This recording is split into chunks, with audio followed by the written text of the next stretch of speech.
দয়া করে ক্ষমা করে দাও, যদি কিছু করে থাকে পাক দরবারে তোমার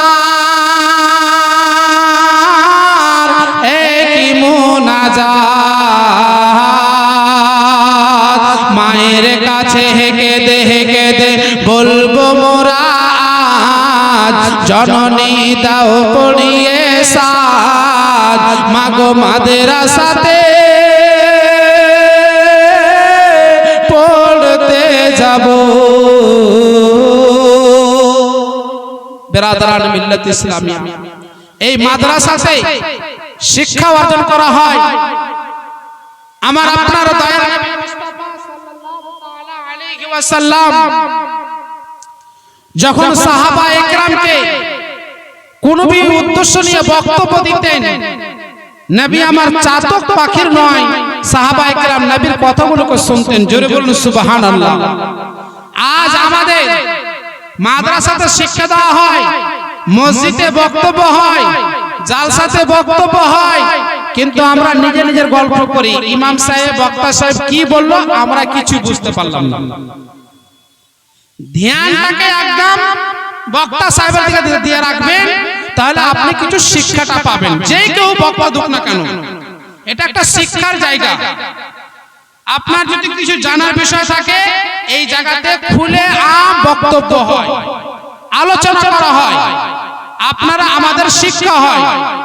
তো দয়ার নবী মুস্তাফা সাল্লাল্লাহু তাআলা আলাইহি ওয়াসাল্লাম বক্তব্য দিতেন, তো সাহাবায়ে কেরাম চাতক পাখির নয়, শুনতেন নবী আমার কি বলছেন।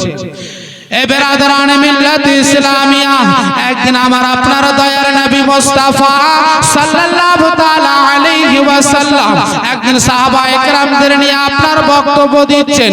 এমন তো অবস্থায় যেন একটা ভয়ঙ্কর আওয়াজ আপনার ভেসে আসিল। সাহাবী রাসূল বললেন, ইয়া রাসূলুল্লাহ, ইয়া হাবিবাল্লাহ, নবী গো, এই ভয়ঙ্কর আওয়াজটা কোথা থেকে আসলো গো নবী?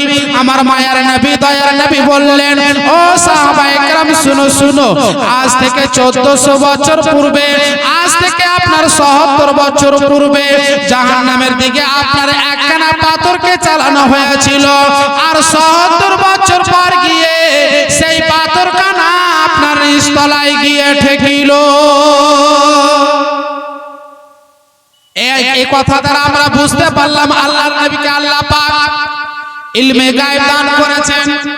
কারণ সাহাবায়ে কেরামকে নবী আমার বক্তব্য দিচ্ছেন, এমন তো অবস্থায় একটা ভয়ঙ্কর আওয়াজ ভেসে আসার কারণে সাহাবায়ে কেরাম নবীকে প্রশ্ন করছেন। সাহাবায়ে কেরামের বিশ্বাস, সাহাবায়ে কেরামের দীর্ঘ বিশ্বাস, আমরা নবীকে প্রশ্ন করব, নবী আমাদেরকে উত্তরটা দিয়ে দেবেন। তাই সাহাবায়ে কেরাম তখন আপনার বলেছিল, ইয়া রাসূলুল্লাহ, ইয়া হাবিবাল্লাহ, নবী গো, এই ভয়ঙ্কর আওয়াজটা কোথা থেকে আসলো গো নবী? আমার মায়ের নবী দয়ার নবী তখন আপনার বলেছিল, ওরে আমার সাহাবায়ে কেরাম শুনো, আজ থেকে ৭০ বছর পূর্বে জাহান্নামের দিকে একখানা পাথরকে আপনার চালানো হয়েছিল, আর ৭০ বছর পর গিয়ে সেই পাথরখানা আপনার নিচতলায় গিয়ে ঠেকিল। এটা দ্বারা আমরা বুঝতে পারলাম জাহান্নাম কত ভয়ঙ্কর জায়গা। নবী বলছেন ৭০ বছর পূর্বে একখানা পাথরকে জাহান্নামের দিকে চালানো হয়েছিল, আর ৭০ বছর পর গিয়ে নিচতলায় গিয়ে ঠেকিল। এবার আপনি বলুন, একটা পাথর চার্জে ৭০ বছর হয়ে যায়, আর সেই পাথরকে আসতে লাগতে নিচে ৭০ বছর লাগে। এবার অনুমান করুন সেটা গভীরতাটা কত হবে, সেটা কত ভয়ঙ্কর জায়গা হবে।